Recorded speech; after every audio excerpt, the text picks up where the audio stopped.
Bro ஒரு குடத்துல எத்தனை ஸ்பூன் ஊற்றினா நிறையுதுன்னு சொல்லுங்கள் ப்ரோ. இப்போ என்ன பண்ண போகிறோம், டாஸ்க்கு பண்ண போகிறோம். ஸ்குவாட் நீங்கள் சொன்ன டாஸ்க்கு முடிக்கிற கரண்டி எல்லாமே எடுத்துகிட்டு வந்தாச்சு காஸ். வாங்க நம்ம பண்ண ஆரம்பிப்போம். இது கொஞ்சம் கஷ்டமாக தான் இருக்குன்னு நினைக்கிறேன். வாங்க பண்ணுவோம்.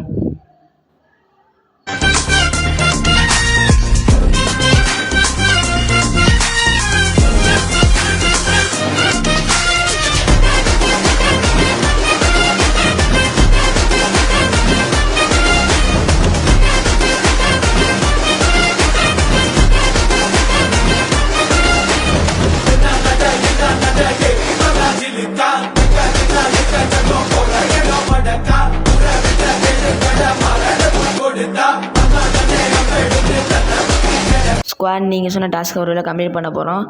கம்ப்ளீட் பண்ணி முடிச்சாச்சு. மொத்தம் எத்தனை கரண்டி ஊற்றி நடந்துச்சுன்னா 320ங்க. மறக்காமல் இந்த வீடியோக்கு சப்ஸ்கிரைப் பண்ணிடுங்க. அடுத்து என்ன டாஸ்க் பண்ணலான்னு கமெண்ட்டில் சொல்லுங்கள்.